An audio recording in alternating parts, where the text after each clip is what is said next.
Hello everyone, नमस्कार। बहुत बहुत स्वागत करती हूँ आपका एक बार फिर से आपके अपने यूट्यूब चैनल रेशूज़ ब्लॉग्स में। फ्रेंड्स, आज की वीडियो में मैं आपको बताने वाली हूँ, जैसे बहुत से आप लोगों के कमेंट्स आ रहे हैं कि मैम मेरा 8वां महीना चल रहा है और 8वां महीना जैसे कि बहुत से लोग जानते हैं कि क्रिटिकल होता है थोड़ा सा, क्योंकि ये टाइम निकालना बहुत ज़्यादा ज़रूरी होता है। क्योंकि आप सबको जैसे पता है कि 8वें महीने में डिलीवरी सही नहीं मानी जाती है। बेबी हेल्दी रहता है, बेबी सही ठीक तरीके से जन्म भी ले लेता है। बहुत से लोग कहते हैं कि 8वें महीने में हम डिलीवरी सही क्यों नहीं मानी जाती है। वो इसलिए क्योंकि ऐसा बहुत टाइम से देखा गया है। पुराने टाइम से जो बूढ़े बुजुर्ग थे वो भी बोलते आते हैं कि जो 8वें महीने में बच्चे जन्म लेते हैं तो उनके साथ क्या होता है कि वो पूरा टाइम मतलब ज़्यादा बीमार रहते हैं। बहुत सी उन्हें बीमारियों का सामना करना पड़ता है, मतलब उनकी हमेशा तबीयत खराब ही बनी रहती है। इस वजह से 8वें महीने में डिलीवरी होना सही नहीं माना जाता है। इसलिए 8वें महीने में कुछ ऐसी सावधानियां आपको रखनी चाहिए जिससे कि इस महीने आपके जो डिलीवरी के सिम्टम है वो ना बने और आपकी डिलीवरी इस महीने ना हो पाए। किसी भी तरीके से इस महीने डिलीवरी नहीं होनी चाहिए, ठीक है। तो आज के इस वीडियो में मैं आपको ऐसी 8 सावधानियां बताने वाली हूं जो आपको 8वें महीने में ज़रूर रखना चाहिए। इससे क्या होगा कि आप टाइम से पहले डिलीवरी से बच पाएंगे और आपका बेबी भी हेल्दी और तंदुरुस्त पैदा होगा, ठीक है। तो इसके लिए आपको क्या करना है, आपको वीडियो पूरा ज़रूर देखना है। और अगर आपने अभी तक चैनल को सब्सक्राइब नहीं किया है तो हमेशा की तरह आपसे एक छोटी सी रिक्वेस्ट है, चैनल को ज़रूर सब्सक्राइब कर लीजिए। पास में जो घंटी है उसको भी दबाना बिल्कुल मत भूलिए। तो चलिए फ्रेंड्स, आज का वीडियो हम विदाउट टाइम वेस्ट स्टार्ट करते हैं। सबसे पहली सावधानी जो है फ्रेंड्स वो है एक हेल्दी डाइट। जैसे कि आप इतने टाइम से एक हेल्दी डाइट फॉलो करते आ रहे थे, लेकिन आपको इस महीने स्पेशली ध्यान देना है अपनी डाइट पर। क्योंकि जैसे आप सबको पता है कि प्रेगनेंसी के 3rd ट्राइमेस्टर से ही बेबी का तेज़ी से वेट बढ़ना स्टार्ट हो जाता है। इसलिए आपको इस महीने में अच्छी से डाइट फॉलो ज़रूर करनी है, लेकिन ये ध्यान रखना है कि आपको सिर्फ हेल्दी डाइट ही लेनी है। किसी भी तरीके के तले भुने जो फूड होते हैं वो आपको नहीं लेना चाहिए, बाहर का खाना नहीं लेना चाहिए। इसके साथ ही ज़्यादा मसालों का भी आपको यूज़ नहीं करना चाहिए। वो क्यों? क्योंकि ज़्यादा मसाले, ज़्यादा नमक का आप इस्तेमाल करेंगे तो इससे क्या होता है कि हाई बीपी होने के चांसेस होते हैं, मतलब आपका बीपी बढ़ सकता है। और बीपी बढ़ने से सीधा इफेक्ट पड़ेगा आपकी डिलीवरी पर, क्योंकि डॉक्टर साफ बोल देते हैं कि अगर हाई बीपी की प्रॉब्लम है तो हम नॉर्मल डिलीवरी नहीं करेंगे। इसलिए आप अगर नॉर्मल डिलीवरी भी चाहती हैं तो इस महीने में ज़्यादा तेल मसाले और तला भुना खाना बिल्कुल ना खाएं, ठीक है। तो इससे क्या होगा कि आपका बीपी बढ़ने के भी चांसेस नहीं रहेंगे, बीपी नॉर्मल रहेगा। और एक हेल्दी डाइट आप प्रॉपर फॉलो करेंगे तो आपको इससे बहुत सारे बेनिफिट मिलेंगे। आपका बच्चा भी पूरे तरीके से हेल्दी होगा, बच्चा वीक नहीं होगा बिल्कुल भी। बच्चे का जन्म के समय जितना वजन होना चाहिए उतना ही होगा। मतलब 100 बात की एक बात कि आपको बहुत सारे फ़ायदे मिलेंगे एक हेल्दी डाइट फॉलो करने से, ठीक है। और जैसे आप सबको पता है कि ज़्यादा तेल मसालों से क्या होता है कि गर्भाशय भी उत्तेजित होता है। इस वजह से इस महीने में आपको ज़्यादा तेल मसाले ना यूज़ करने की सलाह दी जाती है। दूसरी सावधानी जो आपको रखनी है वो होता है पानी आपको खूब पीना है। सर्दियों का मौसम है चाहे गर्मियों का मौसम है, सर्दियों में लोग लापरवाही कर देते हैं पानी पीने में, क्योंकि ठंडक इतनी होती है कि पानी पीने का मन नहीं करता।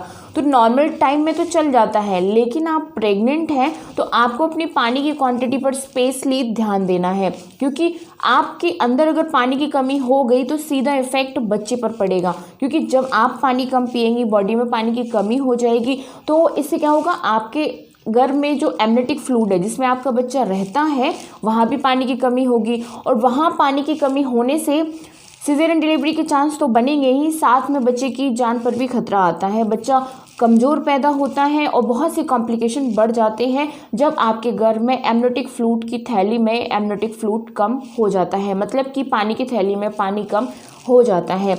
इसलिए इस महीने कम से कम 8 से 10 ग्लास पानी आपको ज़रूर पीना है। ठंडियों का टाइम है तो कोशिश करें कि गुनगुना पानी आप पिएं, इससे आपको और ज़्यादा फ़ायदे मिलेंगे। इसके साथ ज़्यादा पानी पीने से क्या होगा कि आपकी जो पाचन नलियाँ हैं वो भी बिल्कुल साफ़ रहेंगी और आपको कब्ज़ की शिकायत भी नहीं होगी। इसलिए आप ज़्यादा से ज़्यादा सर्दी के मौसम में गुनगुना पानी ज़रूर पिएँ। तीसरी बात जो आपको ध्यान रखनी है वो है ज़्यादा से ज़्यादा अपनी डाइट में आपको फलों का यूज़ करना है। वो क्यों?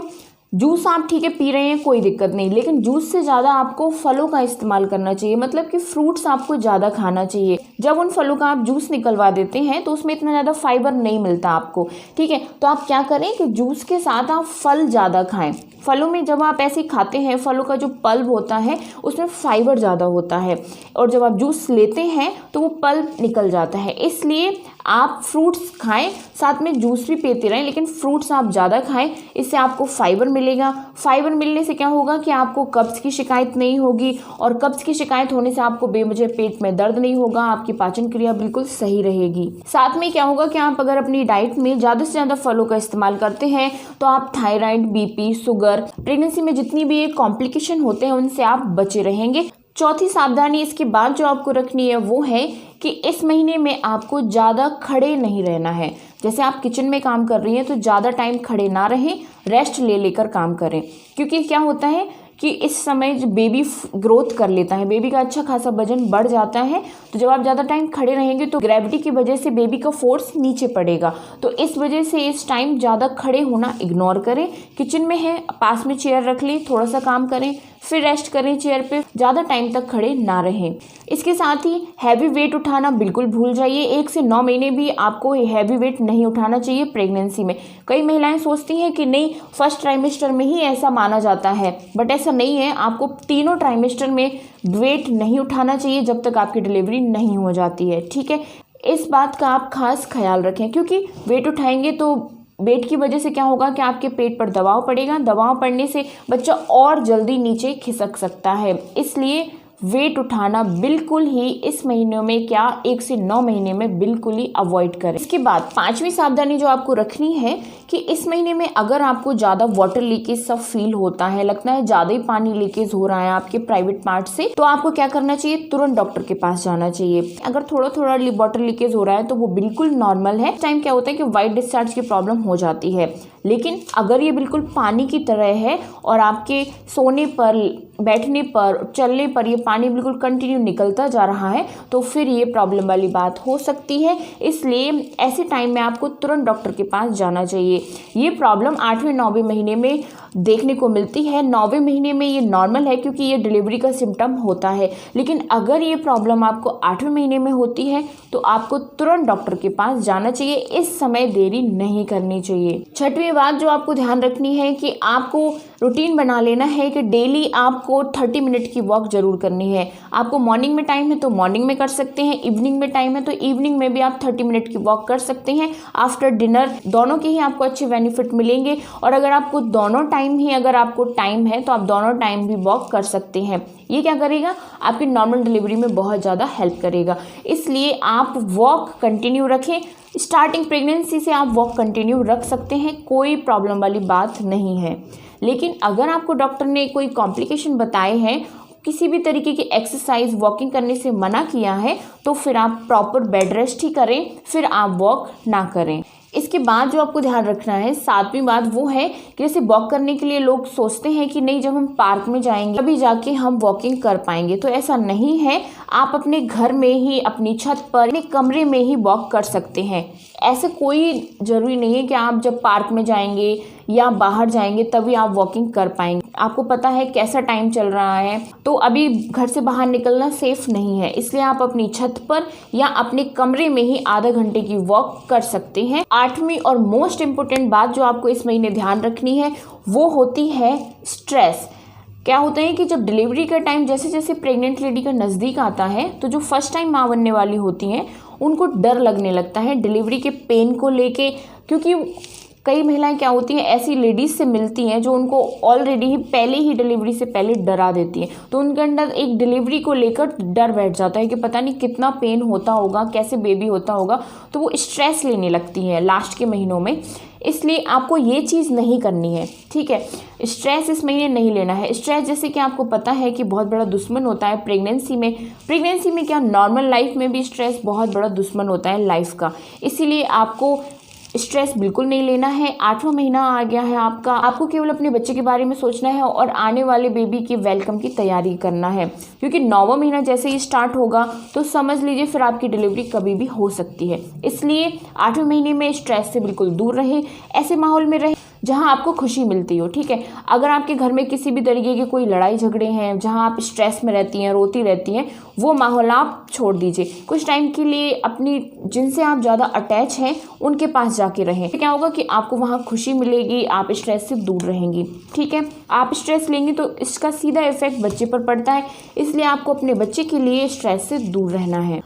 तो प्रॉमिस कीजिए सब कि आप हमेशा खुश रहेंगे और केवल अपने बेबी के बारे में ही सोचेंगे। खुश रहने से क्या होता है ना कि जितनी भी प्रॉब्लम आने वाली होती हैं वो बिल्कुल ख़त्म हो जाती हैं। मतलब बड़ी से बड़ी प्रॉब्लम का सॉल्यूशन भी निकल आता है और साथ में प्रॉब्लम ख़त्म भी हो जाती है। इसलिए आप सबको हमेशा खुश रहना है और हेल्दी रहना है, अच्छा सोचना है, क्योंकि अच्छा सोचने से उससे भी अच्छा होता है, ठीक है। तो आप मेरी बताई हुई वीडियो में ये 8 बातें ज़रूर ध्यान रखिएगा।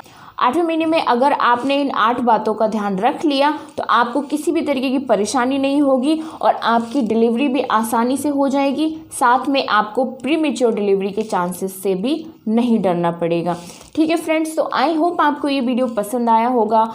तो वीडियो को जल्दी से लाइक कर दीजिए, लाइक करने में कंजूसी मत कीजिएगा। और अगर आपने अभी तक चैनल को सब्सक्राइब नहीं किया है तो जल्दी से वो कर लीजिए और पास में जो घंटे उसको भी दबाना बिल्कुल मत भूलिए। तो चलिए मिलते हैं नेक्स्ट टॉपिक में। आप अपना टॉपिक भी मुझे कमेंट्स बॉक्स में बता सकते हैं कि आप नेक्स्ट वीडियो किस टॉपिक पर चाहते हैं। Bye bye, take care, thank you so much.